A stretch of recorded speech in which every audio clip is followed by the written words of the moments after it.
Pemirsa, untuk mengetahui informasi terkini terkait banjir Jakarta, kita sudah terhubung dengan rekan Salam Rahmat di kawasan Kapuk Muara. Selamat sore Salam, apa saja update terkini dari tempat Anda melaporkan saat ini? Ya, Priska dan juga pemirsa, hujan deras yang melanda Jakarta sejak Jumat malam kemarin ini membuat sejumlah wilayah terendam banjir. Salah satunya di tempat kami melaporkan saat ini yang berada di kawasan Jalan Kapuk Muara, Penjaringan, Jakarta Utara, di mana di titik kami melaporkan saat ini ketinggian air ini sudah mencapai kurang lebih 15 cm dan sudah mulai berangsur surut begitu. Tentu berbeda situasinya kalau kita bandingkan pada pagi hari tadi yang memang ketinggian air ini bahkan masih mencapai kurang lebih 60 cm. Dan kalau kita lihat memang untuk aktivitas warga saat ini masih menunggu untuk banjir terlebih dahulu disurut untuk nantinya warga akan melakukan bersih-bersih karena memang untuk banjir kali ini turut membawa material seperti sampah dan juga tentu beraroma yang tidak sedap begitu. Priska dan juga pemirsa, dapat kami informasikan juga bahwa untuk saat ini meskipun kawasan di Jalan Kapuk Muara, Penjaringan, Jakarta Utara ini memang sudah sering kali terjadi banjir, bahkan di tahun 2025 dalam kurun waktu 2 bulan terakhir saja ini sudah lebih dari 10 kali di Jalan Kapuk Muara ini sudah terendam banjir. Meski begitu dari warga sendiri ini masih melakukan aktivitas normal seperti biasanya. Bahkan kalau tadi Priska dan juga pemirsa lihat untuk warga sendiri pun ini masih melintasi Jalan Kapuk Muara lantaran memang untuk akses satu-satunya hanya dari sini saja dan mereka memang sudah terbiasa adanya banjir yang merendam seperti saat ini. Dan memang dapat kami informasikan juga kepada Anda, Priska dan juga pemirsa, bahwa saat ini juga warga belum mengungsi begitu karena ketinggian banjir yang memang masih terbilang pendek begitu ya jika dibandingkan dengan banjir-banjir yang memang terjadi beberapa waktu yang lalu yang bahkan ketinggian banjir sendiri dalam kurun waktu 2 bulan terakhir ini mencapai kurang lebih 1,5 meter dan warga saat ini juga baru mengungsikan seperti barang-barang berharga miliknya saja dan memang untuk warga sendiri ini masih bertahan seperti di lantai 2 rumahnya masing-masing. Priska dan juga pemirsa, dapat kami informasikan juga bahwa memang saat ini semakin sore begitu untuk ketinggian air ini sudah mulai semakin surut dan warga tentunya juga berharap agar nantinya banjir ini bisa segera surut dan juga hujan deras ini tidak lagi terjadi begitu, mengingat memang kawasan ini menjadi langganan banjir selama beberapa tahun belakangan ini. Priska. Baik, Salam, Anda tadi menyampaikan bahwa warga di sana sudah langganan kena banjir. Apakah setiap kali kena banjir dan juga saat ini warga mendapatkan bantuan dari pemerintah? Ya, Priska dan juga pemirsa, dapat kami informasikan juga betul sekali bahwa warga memang mendapat bantuan dari banjir ini. Memang kalau dari informasi yang kami dapatkan bahwa warga saat ini juga belum melakukan pengungsian ke tenda-tenda darurat begitu yang memang ditawarkan begitu oleh pihak pemerintah untuk warga melakukan pengungsian. Namun warga ini memilih untuk menolak dan bertahan di rumahnya masing-masing. Sementara itu untuk memang kalau bantuan-bantuan yang diberikan oleh pemerintah kepada warga terdampak di sini memang kerap kali diberikan. Namun memang tergantung dengan intensitas ketinggian air begitu di tempat kami melaporkan saat ini.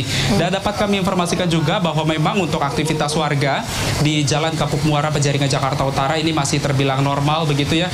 Terlebih juga semakin sore ini kondisinya juga sudah mulai semakin surut dan warga juga sudah mulai bersiap-siap untuk melakukan bersih-bersih untuk nantinya banjir yang memang membawa material seperti sampah ini tidak masuk ke dalam rumahnya begitu. Priska. Baik, Salam, mengapa warga walaupun terkena banjir lebih memilih untuk bertahan ketimbang mengungsi? Ya, Priska dan juga pemirsa, dapat kami informasikan juga bahwa warga memang sengaja untuk memilih bertahan di rumahnya masing-masing karena warga sendiri ini masih mempertahankan seperti barang-barang berharga miliknya yang memang masih bertahan dan juga dijaga begitu di dalam rumahnya masing-masing. Warga enggan untuk melakukan mengungsi begitu ke tempat yang memang jauh lebih aman karena memang warga sendiri ini merasa takut jika nantinya warga ini mengungsi, nantinya barang-barang berharga miliknya yang memang ditinggalkan begitu di rumah akan raib begitu saja. Memang kalau dari pantauan kami di lapangan untuk warga sendiri ini baru mengungsikan barang-barang berharga seperti kendaraan saja seperti motor dan juga mobil ke tempat yang lebih aman. Seperti sementara untuk barang-barang berharga lainnya ini memang masih dijaga oleh warga begitu, dan mengingat juga mayoritas dari rumah-rumah warga yang ada di kawasan Jalan Kapuk Muara Penjaringan Jakarta Utara ini memiliki rumah 2 lantai, yang artinya memang warga sendiri jika memang air nantinya masuk ke dalam rumah warga ini sengaja untuk memilih bertahan di lantai 2 rumahnya masing-masing. Priska. Ya, bagaimana dengan aktivitas mereka sehari-hari? Apakah masih bisa memasak untuk memenuhi kebutuhan sehari-hari? Salam. Ya, Priska dan juga pemirsa, dapat kami informasikan juga memang untuk saat ini warga sudah mulai beraktivitas normal seperti biasanya. Tentu berbeda situasinya memang kalau kita bandingkan pada pagi hari tadi yang memang ketinggian air ini masih mencapai kurang lebih 60 cm yang tentunya ini menghambat dari aktivitas warga. Sementara itu memang kalau dari pantauan kami di lapangan, aktivitas seperti yang dilakukan oleh warga sehari-hari untuk melintas begitu ya, ataupun juga untuk kendaraan arus lalu lintasnya ini juga sudah mulai normal begitu. Meskipun terkendala adanya genangan air yang memang kalau dari pantauan kami di lapangan sudah mulai surut semakin sore begitu ya. Nah, Priska dan juga pemirsa, memang kalau dari pantauan kami selama di sini, memang untuk aktivitas warga saat ini yang tadi kami sampaikan sudah mulai normal. Berbeda situasinya kalau kita bandingkan pada pagi hari tadi. Priska. Baik, terima kasih rekan Salam Rahmat melaporkan dari kawasan Kapuk Muara. Selamat bertugas kembali. Pemirsa, banjir hampir 1 meter merendam kawasan underpass Matraman Senen, Jakarta Pusat Sabtu pagi. Akibatnya arus lalu lintas dari arah Menteng menuju Matraman sempat ditutup total. Hujan deras yang mengguyur kawasan ibu kota sejak malam tadi mengakibatkan underpass Matraman Senen, Jakarta Pusat terendam banjir pada Sabtu pagi. Banjir dengan ketinggian hampir 1 meter membuat arus lalu lintas dari arah Menteng menuju Matraman sempat ditutup total lantaran tidak ada satupun pengendara yang bisa melintas. Menggunakan 2 unit pompa, petugas gabungan langsung berjibaku melakukan penyedotan air yang merendam underpass. Selain curah hujan yang tinggi, banjir juga diakibatkan lantaran kurang optimalnya fungsi pompa yang berada di underpass Matraman.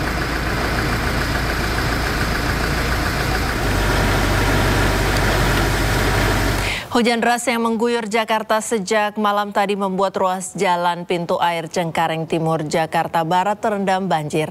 Tidak sedikit sepeda motor yang mogok lantaran nekat menerjang banjir setinggi 60 cm. Akses ruas jalan pintu air Cengkareng Timur, Cengkareng, Jakarta Barat mengalami kemacetan karena terendam banjir. Hanya kendaraan roda 4 yang berhasil menerjang banjir dan tidak sedikit motor mogok lantaran nekat menerjang banjir 60 cm. Banjir kali ini disebabkan intensitas hujan deras yang terjadi sejak semalam hingga pagi tadi. Selain faktor hujan, banjir juga disebabkan meluapnya aliran Kali Cengkareng dan konstruksi jalan yang rendah.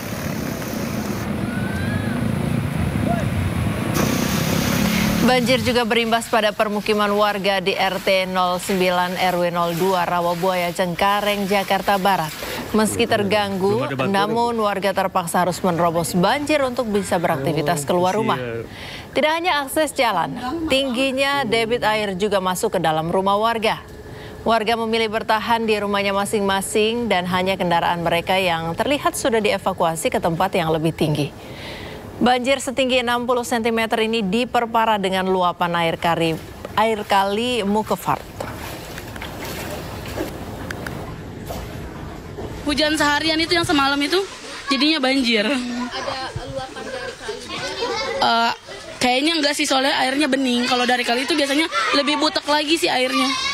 Semenjak ada pompa air jadi cepat sih surutnya. Biasanya kan berhari-hari. Pemirsa, Badan Meteorologi, Klimatologi dan Geofisika atau BMKG memperkirakan selama beberapa hari ke depan cuaca ekstrim masih berpotensi terjadi di sebagian besar wilayah di Indonesia. Berdasarkan data BMKG, wilayah yang intensitas hujan tinggi berada di wilayah Jawa, Bali, serta Nusa Tenggara. Kalau dilihat dari kondisi cuaca beberapa hari kemarin, memang hujan dengan intensitas sedang hingga lebat memang terjadi di sebagian wilayah di Indonesia. Bahkan untuk Jakarta sendiri hujan di dini hari masih sering terjadi ya. Kalau dilihat dari beberapa hari kemarin memang masih terlihat ada siklon tropis Thalia ya untuk wilayah perairan Samudra Hindia Selatan Banten yang saat ini bergerak menjauhi wilayah Indonesia. Dan kalau dibilang pengaruhnya siklon tropis Thalia sudah tidak berpengaruh untuk cuaca di wilayah Indonesia. Namun untuk ketinggian gelombang masih cukup berpengaruh ya untuk perairan wilayah Indonesia. Selain itu kalau dilihat dari pengaruh lainnya, angin monsun baratan yang juga membawa angin kencang ke sebagian wilayah Indonesia bagian selatan, serta massa udara dingin yang dibawa dari surakan dingin dari wilayah Asia masih turun hingga ke wilayah di Pulau Jawa maupun hingga Nusa Tenggara untuk beberapa hari ke depan ini yang memicu cuaca masih cukup buruk untuk wilayah-wilayah tersebut begitu.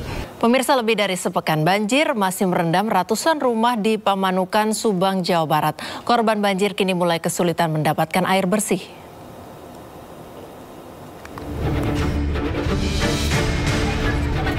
Meluapnya Sungai Kalemsema membuat 600 rumah warga di Desa Mulyasari, Kecamatan Pamanukan, Subang terendam banjir. Banjir kali ini merupakan yang ketiga kalinya sejak 10 hari terakhir. Meskipun banjir kini mulai surut, namun warga telah kesulitan mendapatkan air bersih. Warga terpaksa mencuci pakaian di genangan banjir di depan rumahnya. Cuci piringnya pakai air ini, nggak ada air bersih apa gimana? Nggak ada. Udah berapa hari ini di sini gini? Udah lama. Tete nggak ngungsi? Enggak, nanti fungsinya. Sementara bantuan dari pemerintah kini mulai turun. Bantuan diserahkan ke tiap rumah korban banjir oleh petugas desa dan BPBD Subang. Pihak BPBD Subang mengimbau kepada korban banjir agar tetap tenang dan tidak panik. Dari Subang, Jawa Barat, Yudi Herawan Juanda, iNews melaporkan. Pemirsa, Kakor Lantas Polri Brigjen Polisi Agus Suryo Nugroho melakukan survei jalur mudik balik Lebaran 2025. Masih ada jalan berlubang yang bisa mempengaruhi arus mudik balik mendatang, terlebih saat dilakukan lajur satu arah di ruas tol Trans Jawa.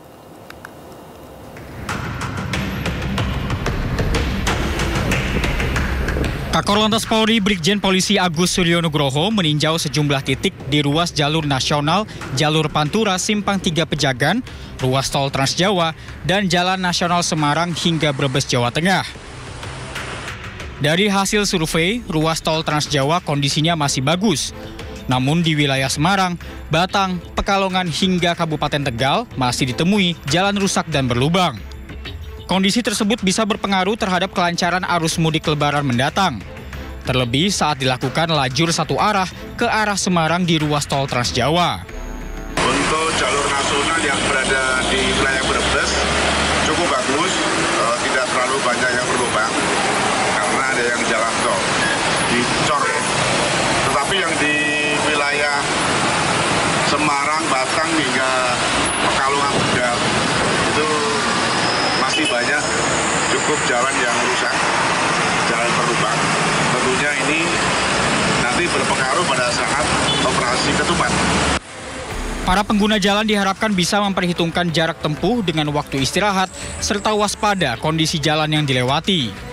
Dari hasil evaluasi operasi ketupat Lebaran pada tahun lalu, banyak kecelakaan disebabkan karena kecepatan tinggi, pengemudi mengantuk, dan kurang menguasai kondisi medan jalan. Dari Brebes, Jawa Tengah, Yunibar, iNews melaporkan.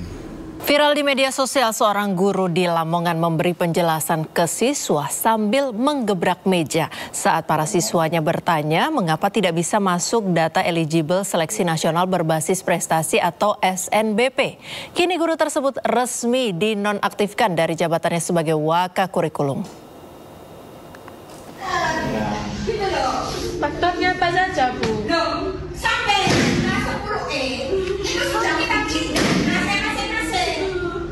Gitu loh. Saya bisa di mana itu di KSK. Nah iya, kenapa kok nggak bisa kayak begitu, kenapa? Viral di media sosial, video berdurasi 25 detik oknum guru perempuan memberikan penjelasan dengan nada tinggi sembari menggebrak meja.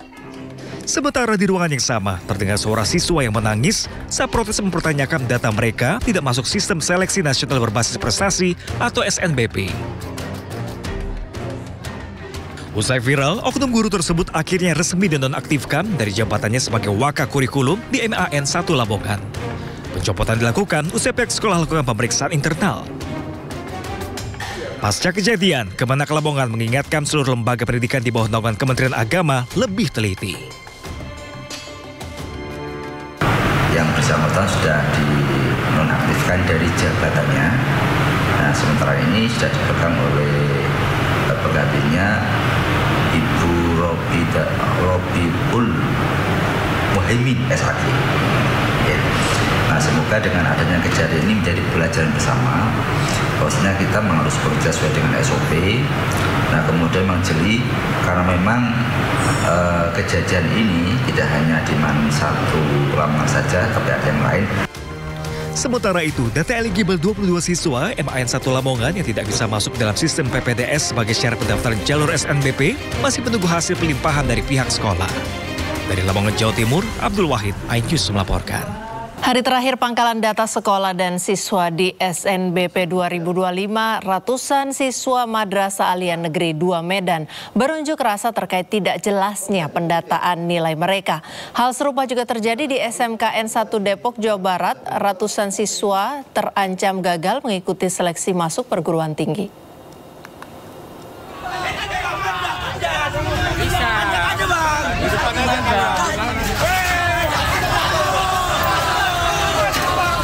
Ratusan pelajar kelas 12 Madrasah Aliyah Negeri 2 Medan, Sumatera Utara berunjuk rasa di halaman sekolah Jumat pagi.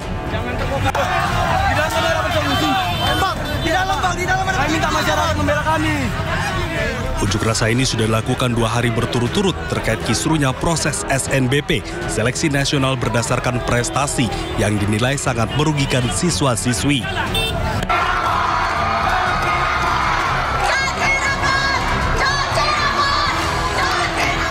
Salah satu siswi kelas 12 mengatakan jika nilai mereka dari semester 1 hingga semester 5 ketika diinput hasilnya 0. Hal ini dianggap salah satu kelalaian dari pihak sekolah dalam pendataan nilai. Sampaikan apa yang kalian sampaikan kepada orang.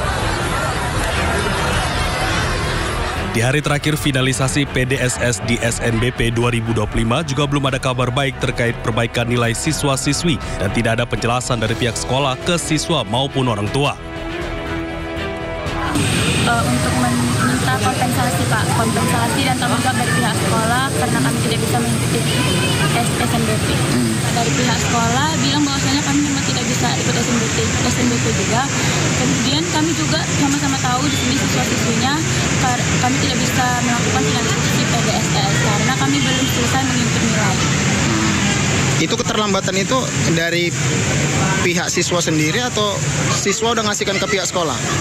Dari pihak siswa sudah memberikan nilai rapor kami kepada pihak sekolah, namun pihak sekolah yang lalai dalam menginput nilai rapor kami dalam website. Orang tua siswa juga masih menunggu di sekolah karena belum mendapat kabar dan penjelasan di hari terakhir PDSS di SNBP 2025.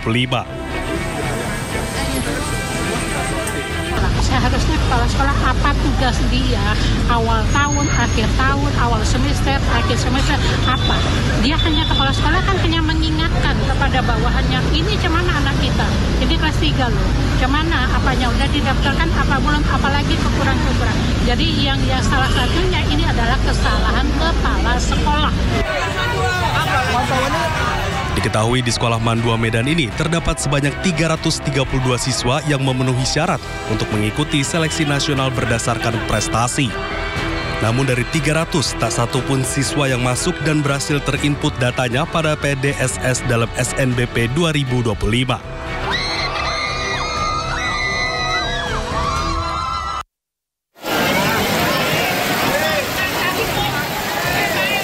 Ratusan siswa SMKN 1 Depok menggelar aksi unjuk rasa di sekolah.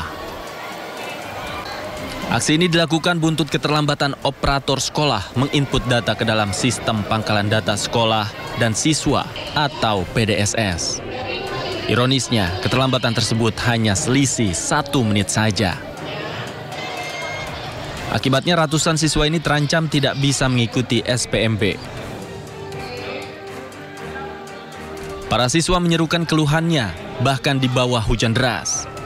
Pihak sekolah pun akhirnya menemui siswa, meski siswa merasa tidak puas.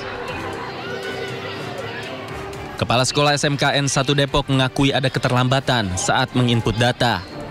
Pihak sekolah hanya bisa menyampaikan permintaan maaf dan mengusahakan akan menginput data secara manual.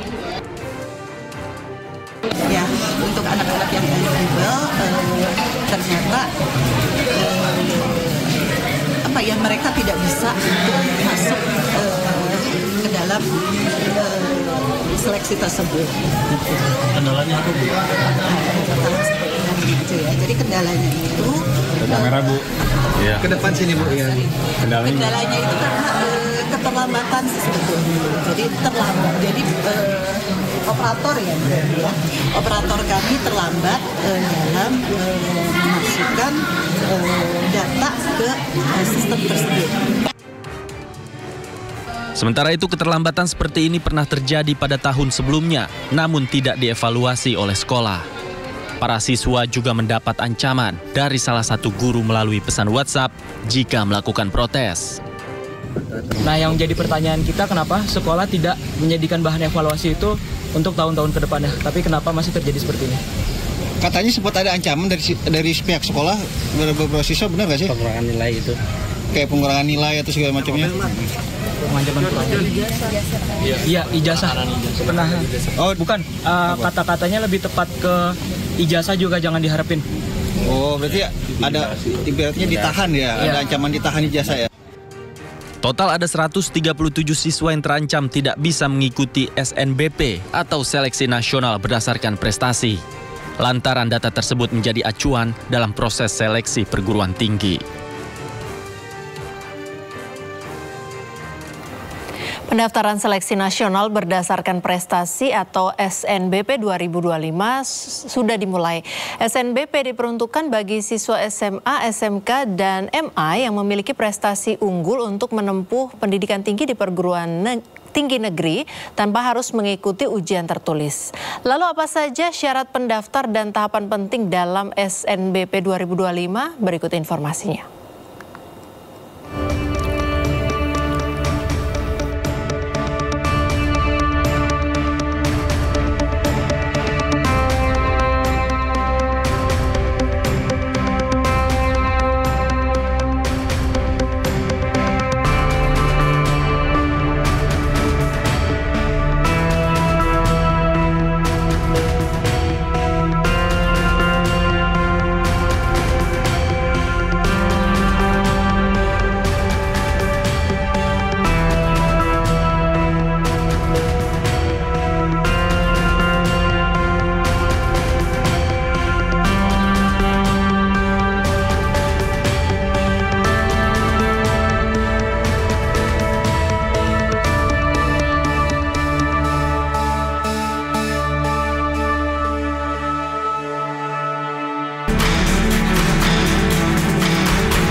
Sejumlah kementerian dan lembaga terkena pemangkasan anggaran, namun diharapkan tetap menjalankan program seperti semula sesuai instruksi Presiden. Meski mengakibatkan tekanan pertumbuhan ekonomi akibat efisiensi anggaran, program-program pemerintah harus tetap dijalankan.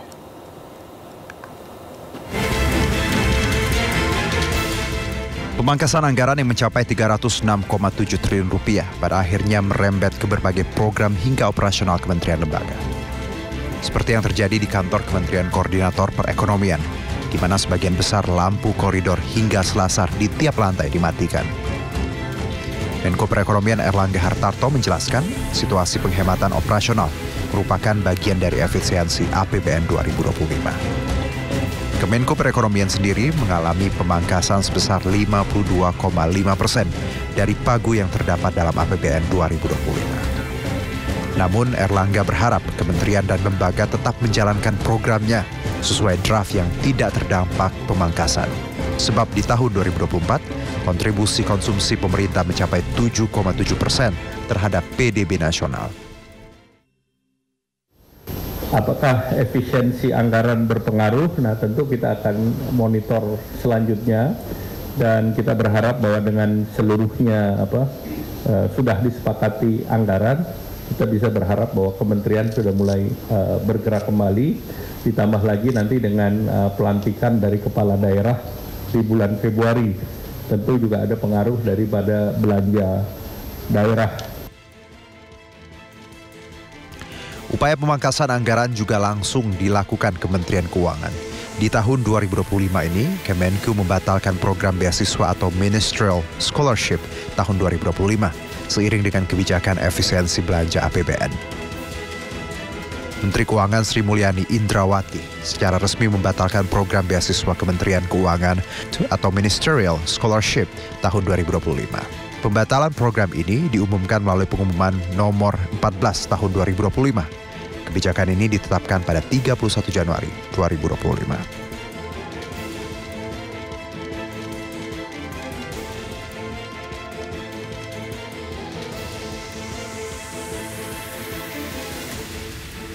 Dampak pemangkasan anggaran juga dirasakan oleh Komisi Yudisial. Komisi Yudisial menjadi salah satu yang terkena pemotongan anggaran sebanyak 54%, hingga tersisa 84,5 miliar rupiah dari pagu anggaran 184 miliar rupiah. Dampaknya adalah program KY untuk seleksi hakim agung dan pelayanan laporan masyarakat hingga peningkatan kapasitas hakim. Pemotongan anggaran hingga 54% ini membuat Komisi Yudisial kesulitan mengadakan seleksi hakim agung. Sementara itu, Kepala Center Makroekonomi dan Keuangan Indef, Rizal Taufikur Rahman, menilai langkah pemerintah menghemat anggaran hingga 307 triliun rupiah akan mengakibatkan konsumsi rumah tangga nasional tertekan dan berdampak pada melemahnya pertumbuhan ekonomi nasional. Termasuk bisa membuat melemahnya konsumsi rumah tangga yang akan berdampak pada pertumbuhan ekonomi nasional ke depan. Selain itu, pemangkasan anggaran besar-besaran di kementerian dan lembaga yang sebagian besar merupakan belanja modal hingga belanja barang dan jasa pemerintah akan menyebabkan efek berganda yang akan menekan sektor real dan bisa menekan fondasi pertumbuhan ekonomi nasional. Kalau dipangkas ya tentu akan melemahkan pertumbuhan sektor real. Kemudian efek jangka panjang tentu saja juga akan menggerogoti ya daya saing ekonomi nasional, ya apalagi bicara efisiensi logistik dan juga konektivitas antar wilayah. Yang paling kita agak mengkhawatirkan adalah terhadap konsumsi domestik yang akan tergerus gitu ya.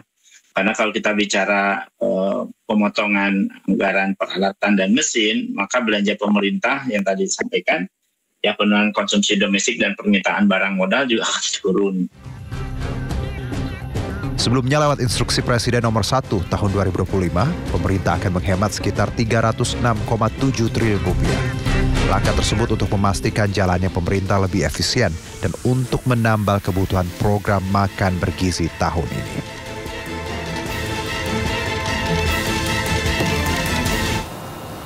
Kepala Kantor Komunikasi Kepresidenan Hasan Nasbi menyampaikan arahan Presiden Prabowo Subianto yang meminta kementerian dan lembaga melakukan efisiensi anggaran untuk program-program yang tidak bisa diukur keuntungan dan manfaatnya untuk publik. Ia juga menegaskan efisiensi anggaran tidak termasuk gaji ASN. Masing kementerian itu nanti akan menyesuaikan penghematan itu dengan tugas pokok dan fungsi mereka. Jadi yang arahan Presiden itu untuk program-program yang selama ini tidak terukur, tidak bisa diukur keuntungannya, manfaatnya bagi publik itu ditiadakan.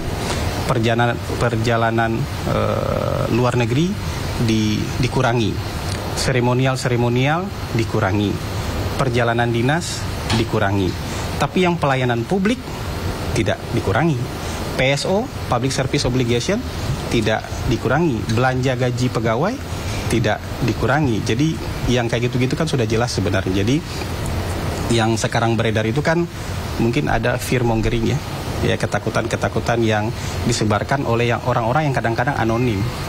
narasumbernya siapa, orangnya siapa. Tapi yang jelas arahan dari Presiden sudah jelas bahwa pelayanan publik, ya, kemudian public service obligation, belanja pegawai itu bukan bantuan sosial, itu bukan merupakan bagian yang terkena efisiensi. Ya pemirsa, berikut ini rincian pemangkasan anggaran kementerian dan lembaga yang ditetapkan Menteri Keuangan Sri Mulyani. Alat tulis kantor ATK dipangkas hingga 90%. Belanja percetakan dan souvenir dikurangi hingga sebesar 75,9%. Sewa gedung kendaraan dan peralatan dipangkas hingga 73,3%. Belanja lainnya yang tidak terkait langsung dengan prioritas pembangunan dipangkas 59,1%. Anggaran untuk kegiatan seremonial dipotong 56,9%. Perjalanan dinas baik dalam maupun luar negeri dipangkas sebesar 53,9%. Kajian dan analisis dipangkas hingga 51,5%. Rapat, seminar, dan kegiatan sejenis dikurangi hingga sebesar 45%. Anggaran untuk jasa konsultan dikurangi hingga 45,7%. Honor, output kegiatan, dan jasa profesi dipangkas sebesar 40%. Infrastruktur dipotong sebesar 34,3%. Pengadaan peralatan dan mesin dipangkas hingga 28%. Diklat dan bimbingan teknis dipangkas 29%. Lisensi aplikasi dikurangi sebesar 21,6%. Bantuan pemerintah dipangkas hingga 16,7%. Pemeliharaan dan perawatan dipangkas 10,2%.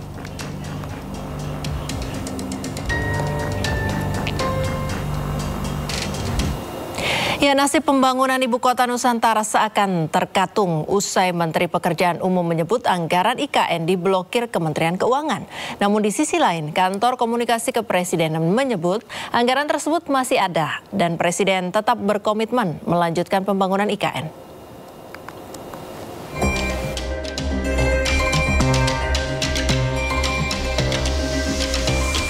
Nasib pembangunan Ibu Kota Nusantara kini tengah terkatung-katung. Kementerian Pekerjaan Umum memastikan anggaran IKN ikut menjadi korban pemangkasan APBN 2025. Dalam paparannya saat rapat kerja bersama Komisi 5 DPR RI, Menteri PU Dodi Hanggodo menyebut proyek IKN bakal terhambat. Pasalnya, hingga saat ini belum ada realisasi anggaran untuk pembangunan IKN karena pemblokiran yang dilakukan oleh Kementerian Keuangan. Meski demikian, Dodi menyatakan Kementerian PU masih menunggu pencairan anggaran dari Kementerian Keuangan dan berdiskusi lebih lanjut terkait prioritas pembangunan yang perlu didahulukan. IKN kayaknya belum ada. Nanti saya bilang, Mbak, kan anggaran kita diblokir semua. Kok saya progres gimana sih? Anggarannya nggak ada progresnya. Buat beli makan siangnya Pak Menteri, itu progresnya. PU itu kan anggarannya diblokir semua kan. Jadi harapan kami ini sudah disetujui. Setelah disetujui kan ada surat khusus tuh. Nanti kami minta buka blokir. Baru kemudian kita akan rekomposisi lagi mana yang kira-kira bisa dikutak-atik untuk kemudian bisa mensupport masyarakat luas ya. Di sisi lain, Kantor Komunikasi Kepresidenan menyebut pemblokiran anggaran bukan berarti anggaran tidak ada. Pembangunan IKN masih akan tetap dilanjutkan sesuai dengan komitmen Presiden Prabowo. Kalau diblokir itu kan bukan berarti anggarannya nggak ada kan? Anggarannya belum dibuka. Jadi anggaran IKN itu ada di otorita IKN, ada di Kementerian. Anggaran pembangunan IKN itu ada yang di Kementerian PU, ada yang di otorita IKN. Yang jelas komitmen dari Presiden kan berapa hari lalu sudah disampaikan oleh Menko Infrastruktur kan, bahwa selama 5 tahun ke depan Presiden punya komitmen untuk meneruskan pembangunan IKN dengan biaya yang sudah disebutkan. Kalau tidak salah itu 48 triliun komitmen selama 5 tahun ke depan.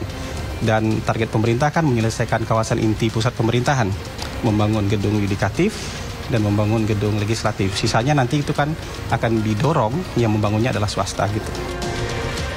Sebelumnya, anggaran Kementerian PU tahun 2025 yang semula 110,95 triliun dipangkas sebesar 81,38 triliun sehingga tersisa hanya 29,57 triliun.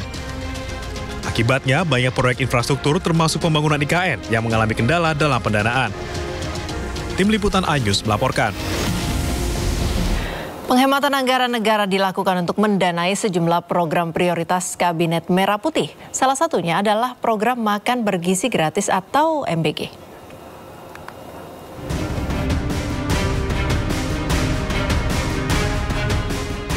Program makanan bergizi gratis atau MBG menjadi salah satu program prioritas yang mendapatkan limpahan dari pemangkasan anggaran kementerian atau lembaga serta dana transfer daerah atau TKD. Menteri Keuangan Sri Mulyani sebelumnya juga telah mengeluarkan surat instruksi untuk pemangkasan anggaran kementerian. Lagi adjustment agar makin tajam berbagai penyesuaian anggaran di kementerian dan lembaga yang diinstruksikan oleh Bapak Presiden sedang berjalan. Tujuannya agar birokrasi makin efisien dan kegiatan serta penggunaan uang negara APBN betul-betul bisa langsung dinikmati masyarakat. Dalam instruksi Presiden nomor 1 tahun 2025, Presiden Prabowo menargetkan menghemat anggaran sebesar 306,69 triliun rupiah. Rinciannya, efisiensi belanja kementerian atau lembaga sebesar 256,10 triliun rupiah, sementara efisiensi belanja pemerintah daerah bisa mencapai 50,59 triliun rupiah. Total anggaran belanja negara pada tahun 2025 mencapai 3.621,3 triliun rupiah. Penghematan anggaran ini dilakukan untuk membiayai program-program pemerintahan Prabowo Gibran, salah satunya untuk program makan bergizi gratis. Keterbatasan dana memang menjadi salah satu kendala dalam program MBG. Sebelumnya Menteri Perdagangan Zulkifli Hasan mengatakan anggaran program MBG sebesar 71 triliun rupiah hanya sampai Juni 2025 dan belum mampu mencakup seluruh anak Indonesia. Program makan bergizi gratis menyasar 31 provinsi dan mencakup 220 satuan pelayanan pemenuhan gizi atau SPPG. Dengan 650.000 penerima manfaat, ditargetkan pada bulan Agustus program MBG bisa dinikmati oleh 6 juta penerima manfaat.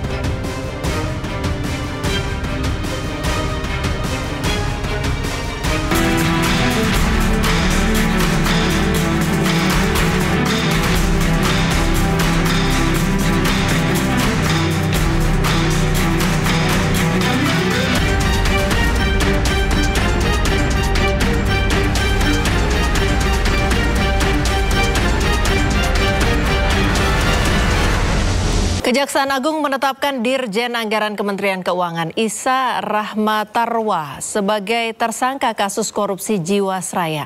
Kejagung akan menahan Isa selama 20 hari ke depan di Rutan Salemba.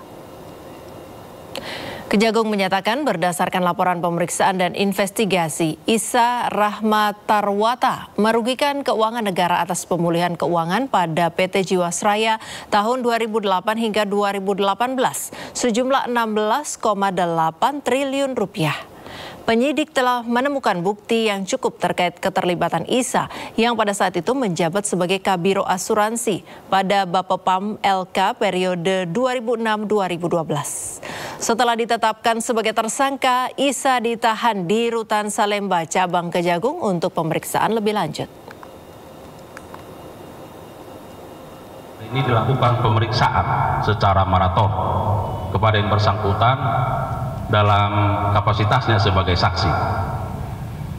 Dan setelah pemeriksaan sebagai saksi, penyidik setelah melakukan gelar perkara menemukan adanya peran perbuatan dari yang bersangkutan dalam perkara ini, sehingga oleh penyidik menyatakan yang bersangkutan sebagai tersangka. Dan setelah dilakukan pemeriksaan terhadap yang bersangkutan sebagai tersangka, penyidik juga berketetapan untuk melakukan penahanan terhadap yang bersangkutan. Pemerintah berusaha memulangkan predator seks Reinhard Sinaga ke Indonesia. Nantinya Reinhard Sinaga akan ditempatkan di Lapas Nusa Kambangan.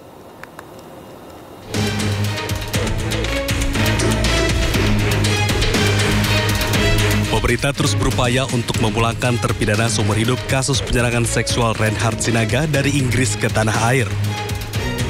Upaya tersebut didorong oleh permohonan dari keluarga Reinhard agar anaknya bisa menjalani hukuman di Indonesia. Nantinya bila berhasil dipulangkan, Reinhard akan ditahan di Nusa Kambangan.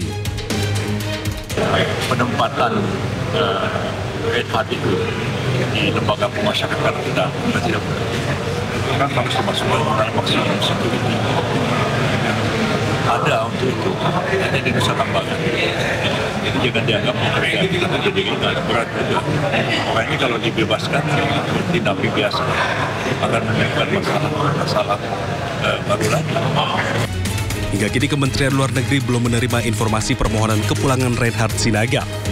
Kementerian Luar Negeri juga siap berkoordinasi dengan pihak terkait untuk memfasilitasi kepulangan Reinhard jika dibutuhkan. As of now itu, seingat saya, it is confirmed ya, bahwa pemerintah Indonesia dalam hal ini Kementerian Luar Negeri belum mendapatkan komunikasi resmi diplomatik apapun mengenai rencana pemulangan ini. Jadi mungkin teman-teman sebaiknya bisa juga melakukan paralel kontaknya dengan teman-teman perwakilan dari Kemenko, Kumham, Imigrasi dan Pemasyarakatan yang menjadi focal point dari penanganan isu ini terkait dengan dinamika terakhir. Namun tentu Kementerian Luar Negeri akan terus available untuk membantu melakukan koordinasi dan fasilitasi terkait dengan seluruh pihak terkait apabila dibutuhkan, baik itu pihak-pihak yang ada di dalam negeri, kementerian teknis terkait, ataupun dengan negara lain. Reinhard Sinaga, predator seks saat ini ditahan di penjara Wakefield, Yorkshire, Inggris. Penjara ini menampung sekitar 800 penjahat dengan kasus kejahatan berat. Reinhard pun sempat dikabarkan menjadi target serangan narapidana lain. Dalam vonis di pengadilan Manchester, Reinhard dinyatakan sebagai predator seksual yang tidak akan pernah aman untuk dibebaskan. Tim Liputan iNews melaporkan. Pemirsa, banjir yang sebelumnya merendam kawasan Underpass Matraman kini telah surut. Kasih Sektor Gulkarmat, Kecamatan Senen, Ahmad Saiful Kahfi memastikan genangan banjir setinggi 1 meter di Underpass Matraman sudah surut dan dapat dilintasi oleh kendaraan kembali. Kondisi Jalan Pramuka Sari kedua yang mengarah ke Pramuka dan Matraman Raya kini kembali dibuka dan dapat dilintasi kendaraan. 3 unit pompa telah dikerahkan untuk mempercepat penyurutan genangan.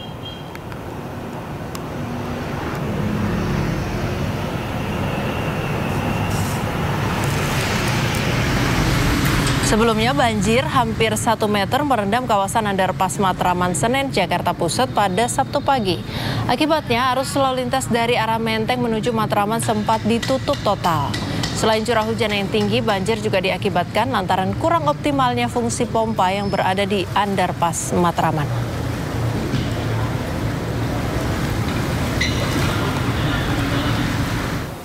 Hujan deras yang mengguyur Jakarta sejak malam tadi membuat ruas jalan pintu air Cengkareng Timur, Jakarta Barat terendam banjir.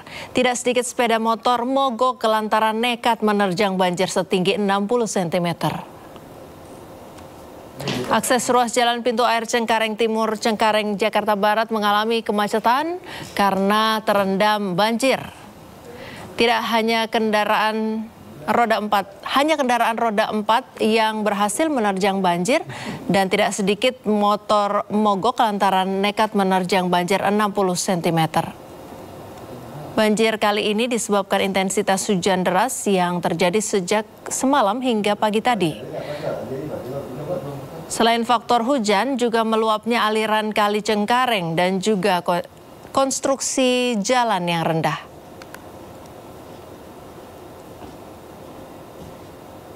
Banjir juga berimbas pada permukiman warga di RT 009 RW 02 Rawabuaya, Cengkareng, Jakarta Barat. Meski terganggu, namun warga terpaksa harus menerobos banjir untuk bisa beraktivitas keluar rumah. Tidak hanya akses jalan, namun tingginya debit air juga masuk ke dalam rumah warga. Warga memilih bertahan di rumahnya masing-masing dan hanya kendaraan mereka yang terlihat sudah dievakuasi ke daratan yang lebih tinggi. Banjir setinggi 60 cm ini diperparah dengan luapan air Kali Mokevart.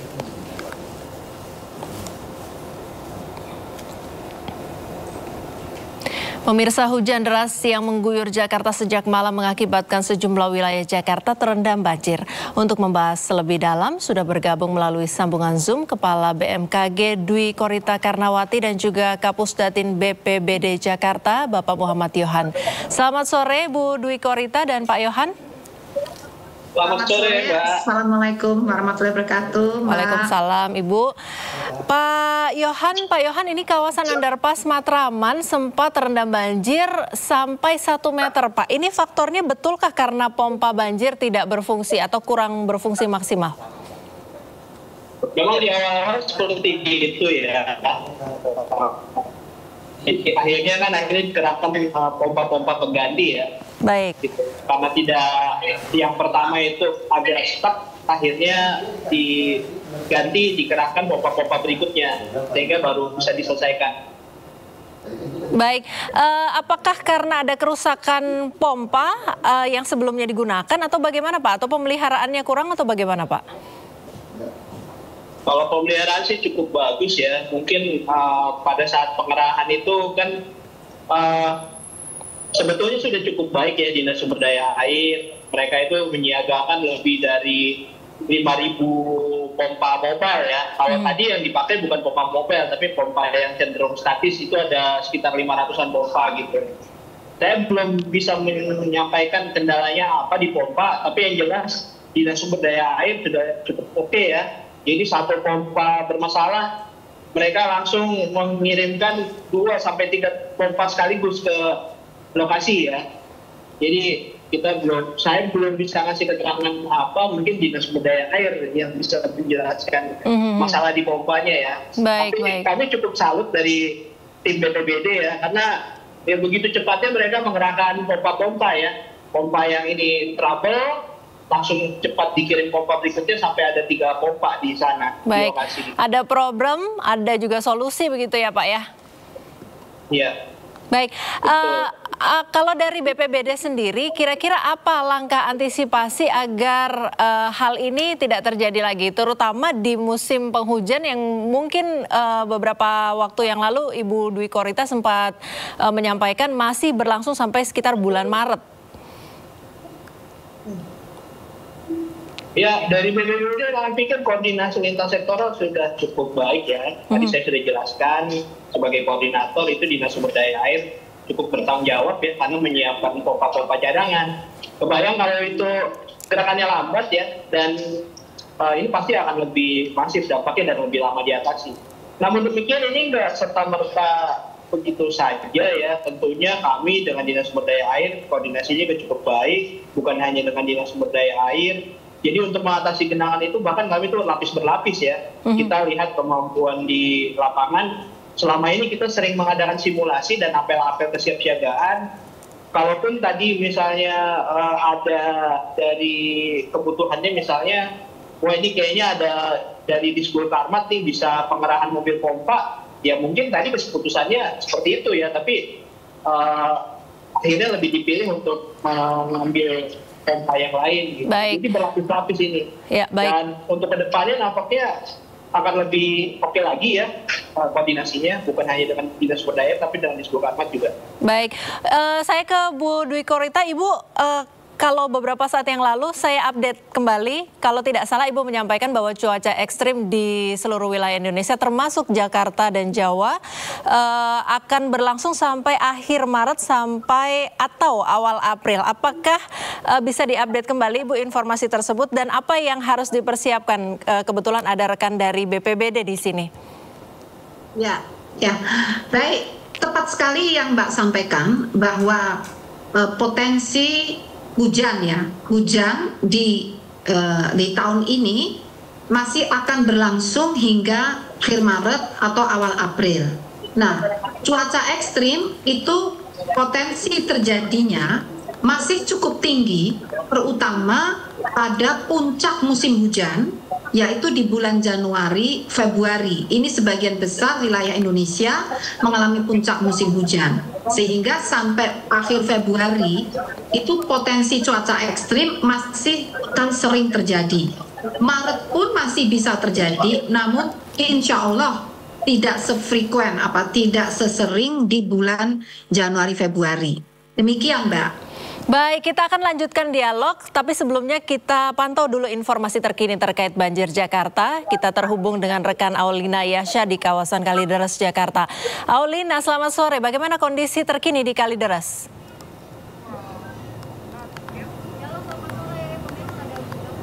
Betul sekali bahwa bisa dilihat di belakang saya ini saya berada di Gang Melati RW 11 RT 3 di sekitar Tegal Alur, Kalideres, Jakarta Barat yang terendam banjir sejak tadi malam karena curah hujan Jakarta sejak malam hingga pagi tadi ini cukup tinggi dan menyebabkan beberapa wilayah terendam banjir di Jakarta, terutama di lokasi tempat saya mengabarkan untuk Anda saat ini. Ini bisa dilihat untuk ketinggian air sudah surut hanya sekitar 10 sampai dengan 20 cm saja. Tidak seperti siang tadi di mana jalur-jalur alternatif menuju arah Tegal Alur ini sempat tergenang cukup tinggi yakni sekitar 30 cm. Dan bisa dilihat juga ini di layar kaca Anda bahwa banyak anak-anak, warga juga yang terlihat seperti mengungsi begitu ya karena air yang belum surut, namun segini dikatakan sudah cukup surut sejak siang tadi pagi. Dan juga mengapa sebetulnya kawasan di Tegal Alur, Kalideres, Jakarta Barat ini menjadi langganan banjir yang setiap tahunnya ini selalu menggenangi wilayah ini. Dikarenakan adanya Sungai Simongol yang terletak dekat dari kawasan sekitaran gang di kawasan Tegal Alur ini. Di mana ini juga belum adanya shade atau sebuah penahan, ya bisa dikatakan ini bisa berbentuk beton atau baja yang harusnya ini sudah dilakukan oleh pemerintah agar tidak lagi adanya banjir di sekitar kawasan Tegal Alur ini. Rizka. Aulina Yasha melaporkan langsung dari kawasan Kalideres. Saya kembali ke Ibu Dwi Korita dan Pak Yohan. Pak Yohan. Ya, Pak Yohan masih bersama kami ya. Pak Yohan, ini tadi Bu Dwi Korita menyampaikan bahwa masih akan terjadi cuaca ekstrim dan juga hujan di sejumlah wilayah di Indonesia termasuk Jakarta di sampai bulan Maret akhir atau awal April. Bagian mana di Jakarta, titik-titik mana yang sudah diantisipasi oleh BPBD dan apa saja bentuk antisipasinya, Pak? Baik, jadi untuk mengantisipasi bencana hidrometeorologi itu ada dua cara ya. Yang pertama dengan cara struktural, yang kedua adalah non struktural. Secara struktural kami selalu berkoordinasi salah satunya dengan BMKG yang kami selalu mendapat suplai data terkini tentang cuaca dari timnya Bu Dwi Korita ya. Kita juga langsung mengolah data tersebut dan menginformasikannya ke masyarakat melalui media sosial ataupun melalui media lainnya ya. Bahkan kita juga menyampaikannya melalui alat early warning system yang ada kami sebar di 13 aliran sungai yang ada di Jakarta. Kemudian yang cara non struktural yaitu tentunya dengan cara-cara teknis ya. Cara-cara teknis itu lagi-lagi saya sebut di sumber daya air itu sudah banyak berbuat. Kalau dari sisi sungai sendiri dari hulu ke hilir itu secara infrastruktur baru bangun kalau sekitar 30 km mereka itu sudah menyelesaikan 17,11 km ya, itu sudah dinormalisasi maupun dinaturalisasi, itu sudah banyak bangunan infrastruktur yang dibangun. Kemudian cara-cara lainnya kami juga baru saja selesai mengadakan yang namanya operasi modifikasi cuaca, berkolaborasi juga dengan TNI Angkatan Udara dan tentunya dengan tim dari Bu Dwi Korita dan dari BMKG ya. Baik. Itu kami laksanakan tanggal 1 sampai 6 Februari kemarin. Dan hasilnya selama pelaksanaan operasi modifikasi cuaca memang tidak terjadi genangan ya. Dan untuk melaksanakan operasi modifikasi cuaca sendiri, jadi kami tentunya tidak bisa memutuskan sendiri. Ini butuh pertimbangan yang matang dari BMKG tentunya. Ini saran-sarannya kita jalankan. Yang cukup sempurna itu di bulan Desember ya dengan BMKG itu, karena situasinya kalau dibandingkan di awal Februari ini mirip-mirip dengan di bulan Desember ya, tapi di bulan Desember itu koordinasinya jauh lebih baik lagi dan sekarang malah kami malah didukung oleh Angkatan Udara ya, TNI Angkatan Udara ini meminjamkan pesawat Kasa 212-nya Bahkan saya pada hari Selasa kemarin, saya sempat mengikuti penerbangan OMC dan menyaksikan sendiri bagaimana garam itu ditebar di langit utara Jakarta ya. Jakarta. Baik, Bu Rita, mengenai koordinasi BMKG dengan BPBD sejauh ini untuk terutama sampai Maret akhir atau awal April di mana cuaca ekstrim ini berlangsungnya cukup baik. Apa yang diarahkan dari BMKG karena BPBD sepertinya banyak mengandalkan data atau arahan dari BMKG begitu, Ibu? Betul sekali. Jadi untuk BPBD di seluruh provinsi di Indonesia kami ada BMKG baik untuk stasiun cuaca, stasiun iklim dan stasiun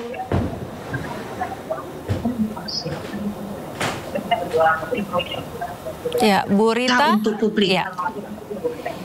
Iya, jadi koordinasi dengan BMKG daerah dan BPBD itu terus berjalan, bahkan sejak awal menjelang musim hujan. Itu terus setiap hari 24 jam. Terutama kami ada jaringan di WA Group ataupun radio kebencanaan. Antara ini itu. Baik, jadi komunikasi dan koordinasinya lancar, bahkan sebelum terjadi cuaca ekstrim sudah diantisipasi sebelumnya begitu Ibu ya? Betul. Ya, tadi kita sempat mendengarkan informasi terkini dari kawasan Kalideres Ibu, di mana di sana masih terendam banjir. Kalau di Kalideres itu apakah banjir biasa atau banjir rob Bu faktornya? Nah ini barangkali yang lebih mengetahui BPBD ya, karena ya terjun di lokasi. Namun yang data dari kami, memang saat ini sedang dalam fase bulan yang berdampak gravitasi bulan. Jadi banjir ini, banjir rob itu terutama disebabkan oleh faktor astronomi, yaitu fase bulan yang dapat mempengaruhi naik turunnya muka air laut akibat gravitasi bulan. Dan ini kami sudah memprediksi di berbagai pantai di Indonesia, tidak hanya di Jakarta. Misalnya di Kepulauan Riau kami prediksi terjadi mulai tanggal 9 hingga dapat berlangsung hingga tanggal 14 Februari. Kemudian juga di pesisir Kepulauan Bangka Belitung diprediksi mulai terjadi tanggal 9 hingga tanggal 14 Februari, kemudian terjadi lagi di tanggal 12 hingga 28 Februari, juga di pesisir Banten, pesisir Jakarta, pesisir Jawa Barat, pesisir Jawa Tengah, kemudian di pesisir Nusa Tenggara Timur, pesisir Kalimantan Selatan, pesisir Sulawesi Utara, pesisir Kalimantan Utara, dan pesisir Papua Selatan. Ini di selama bulan Februari, selama beberapa hari, berbeda-beda ya tanggalnya ya, ada yang bersamaan. Semua prediksi itu sudah kami sebarluaskan ke BPBD daerah ataupun pengelola pesisir dan pihak terkait. Demikian, Mbak. Baik, Pak Yohan, ada perbedaan titik Pak, informasi dari BMKG yang tadi ada banjir disebabkan oleh curah hujan dan juga ada dari banjir rob begitu. Adakah perbedaan titik kalau khususnya di Jakarta, mana yang rawan banjir karena curah hujan atau mana yang rawan banjir karena banjir rob begitu Pak?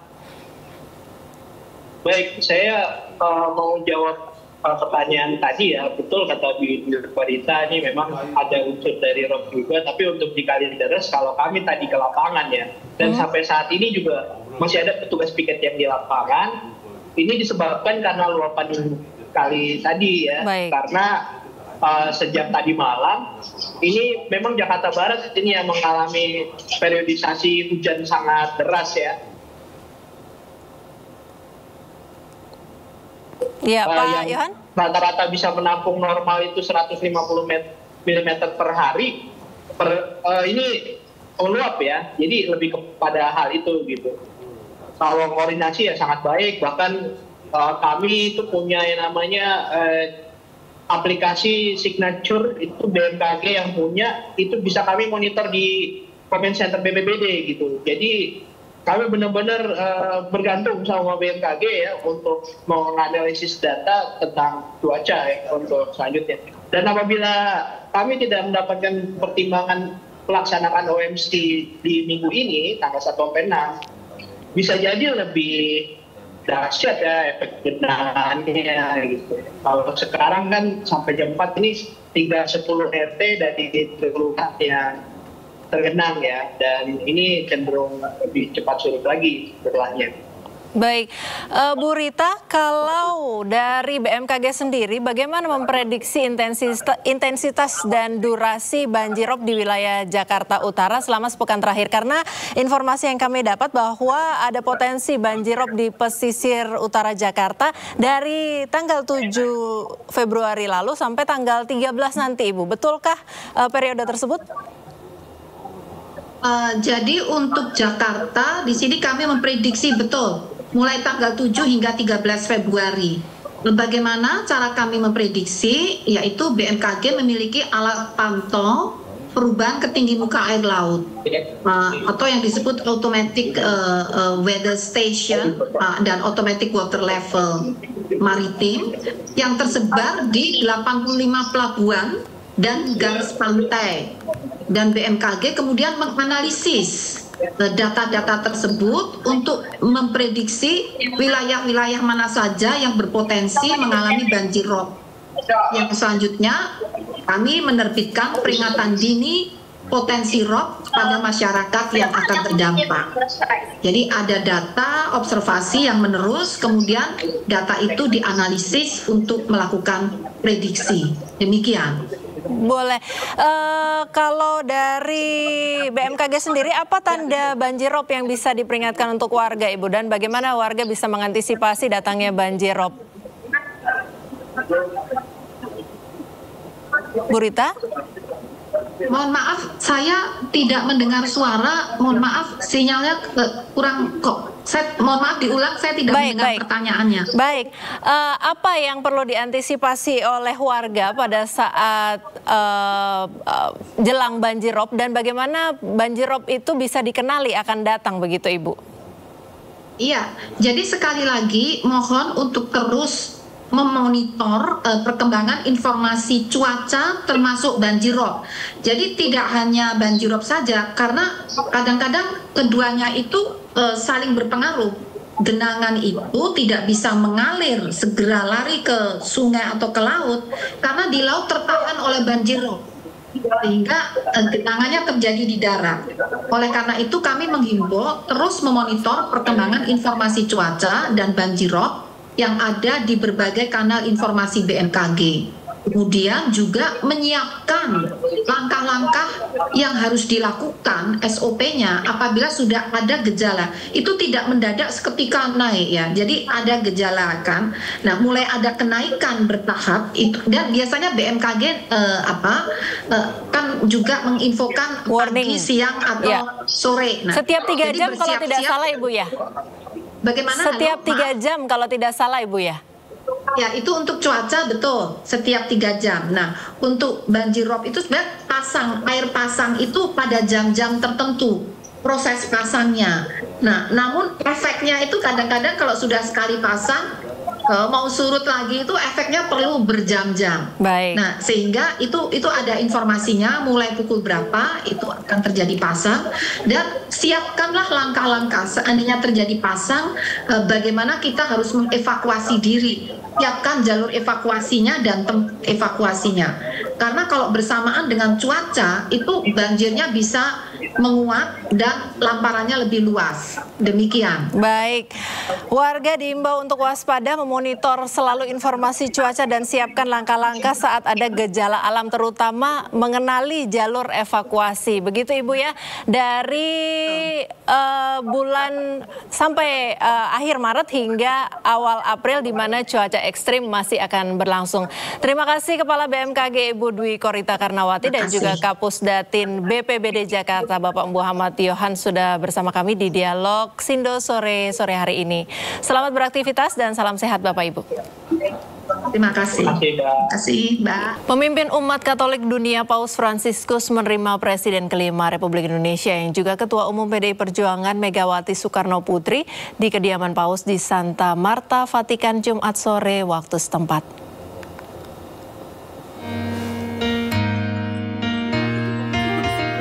Megawati ditemani Ketua DPR RI Puan Maharani, didampingi putra tertuanya Muhammad Rizky Pratama, Ketua DPP PDIP Bidang Luar Negeri Ahmad Basarah, dan Gubernur Sulawesi Utara Oli Dondo Kambe. Mengutip pernyataan Sekretaris Sri Paus, Ahmad Basarah menjelaskan, Megawati merupakan tamu luar negeri pertama yang diterima Sri Paus langsung di kediamannya. Meski dalam kondisi kurang sehat, Paus Fransiskus tetap menyempatkan diri bertemu dengan Megawati Soekarno Putri. Dalam pertemuan yang berlangsung hangat ini, Megawati juga memberikan lukisan Bunda Maria berkebaya kepada Sri Paus. Saya merasa berterima kasih dan terhormat, tapi juga merasa makin besar ya tanggung jawab saya. Karena bagaimana anak-anak kita itu sebetulnya tidak seperti sekarang kalau dilihat dari media, bagaimana anak-anak itu tidak mendapat perlindungan yang baik dari sisi mereka hidup, dari sisi mereka untuk mendapatkan pendidikan dan lain sebagainya. Tidak hanya itu, selain membahas Pancasila dan semangat gotong royong, isu tentang pemanasan global juga jadi topik pembicaraan. Disampaikan oleh Ketua DPP PDIP Bidang Luar Negeri Ahmad Basarah yang mendampingi Megawati ketika bertemu dengan Sri Paus di kediamannya. Megawati menyampaikan salam hangat dari rakyat Indonesia kepada Sri Paus yang pernah datang ke Indonesia beberapa waktu yang lalu. Dan Megawati juga menyampaikan bahwa rakyat Indonesia berharap Sri Paus bisa datang kembali ke Indonesia. Sementara itu, Sri Paus membalas sangat berterima kasih dan mengapresiasi kedatangan Megawati Soekarno Putri dan menyambut hangat salam dari warga Indonesia dan menyebut warga Indonesia sebagai beautiful people. Saya Gede Satria dari Vatikan, iNews melaporkan. Ke informasi selanjutnya, pemirsa, pelatih Timnas Indonesia Patrick Kluivert memantau pertandingan Liga 1 antara Persita Tangerang melawan Persik Kediri. Kedatangannya untuk melihat potensi pemain untuk memperkuat tim nasional.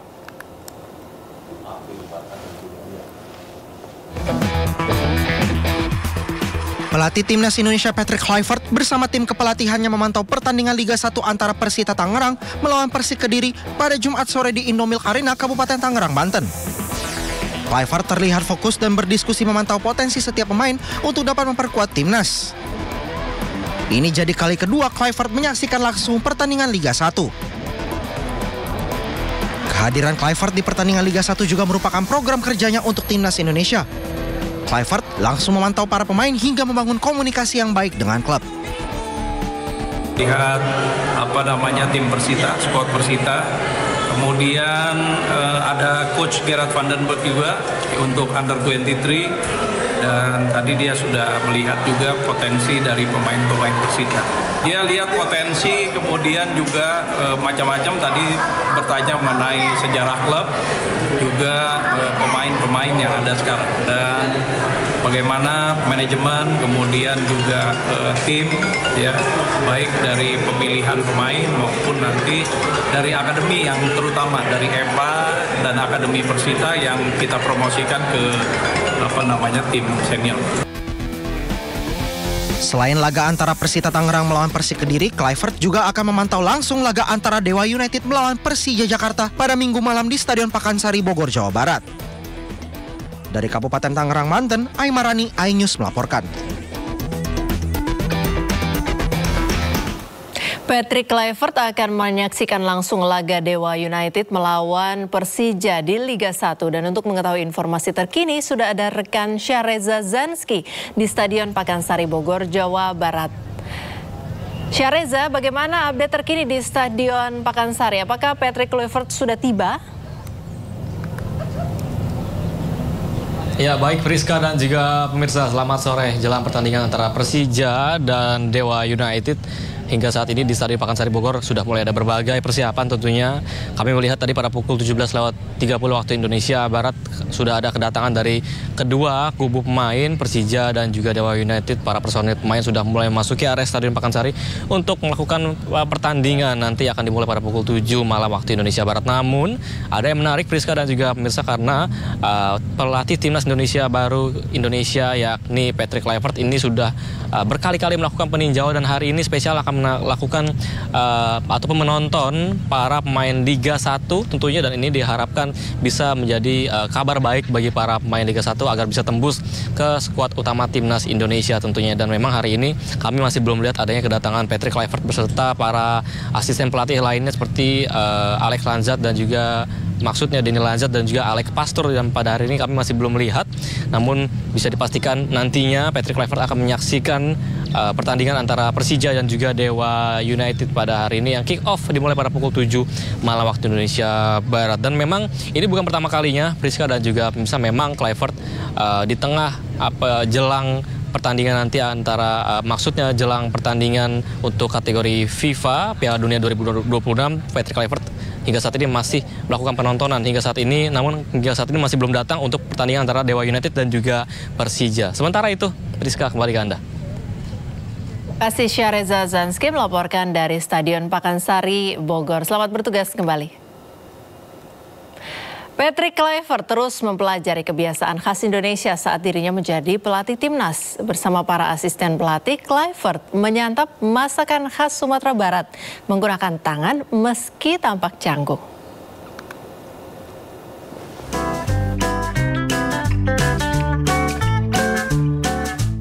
Ada suasana yang berbeda saat pelatih timnas sepak bola Indonesia Patrick Kluivert menikmati makan siangnya saat berada di sebuah rumah makan di Jakarta.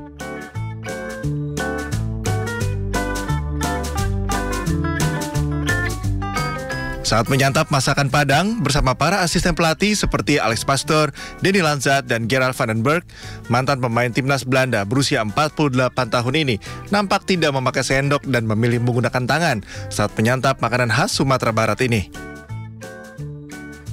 Tak hanya Kluivert, Lanzat, Pastor, dan van den Berg juga menggunakan tangannya saat makan meski nampak canggung. Hanya Lanzat yang terlihat luas makan memakai tangan karena memang dirinya memiliki darah keturunan Indonesia. Kluivert memang sepertinya terus mempelajari kebiasaan khas Indonesia saat dirinya menjadi pelatih timnas. Sebelumnya, Kluivert sempat menggunakan peci saat diperkenalkan secara resmi oleh PSSI beberapa waktu lalu.